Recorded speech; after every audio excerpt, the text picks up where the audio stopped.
itu kan pasti kamera sudah Kamera dipeset. sudah siap di pinggir jalan, di pinggir jalan kan itu harus kita mempertanyakan itu juga kan. Dan Tapi itu disebar ya. dan buat banyak orang itu dianggap sebagai sesuatu yang benar-benar terjadi kan gitu kan. Nah, dan di sini kita yang unik nih Bang Abraham.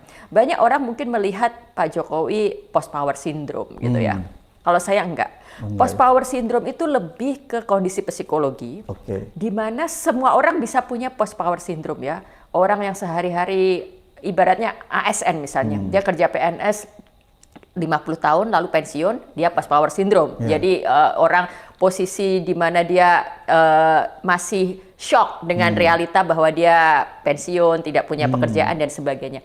Pak Jokowi tidak. Pak Jokowi memang dengan sadar sebenarnya sedang punya agenda, sedang melakukan desain-desain tertentu. Nah, kalau saya melihat apa tujuannya?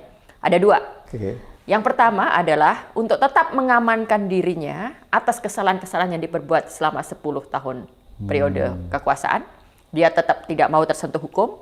Dia tetap mau semua proyek-proyek, plan-plan yang sudah dilakukan itu semuanya aman, terwujud. Itu yang pertama.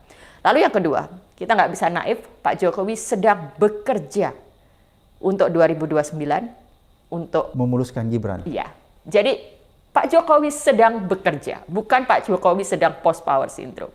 Jadi berarti menarik nih analisanya Mbak Oki nih, baru pertama kali saya lihat analisis begini bahwa oleh karena itu harusnya Prabowo berhati-hati ya. Nah, ini dia. Karena kan tadi Mbak Oki bahwa Pak Jokowi ini bukan post power syndrome, justru dia sedang menyiapkan sesuatu. Betul. Ya. Ini dia yang harus kita bahas nih. Ini bersamaan dengan hampir 100 menuju 100 hari ya.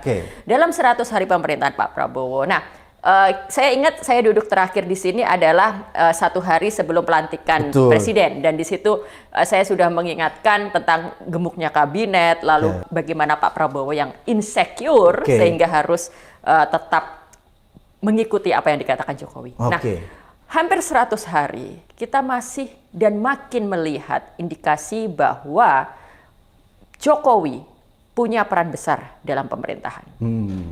Jokowi masih memainkan banyak peran, dan Prabowo masih tidak bisa melepaskan diri.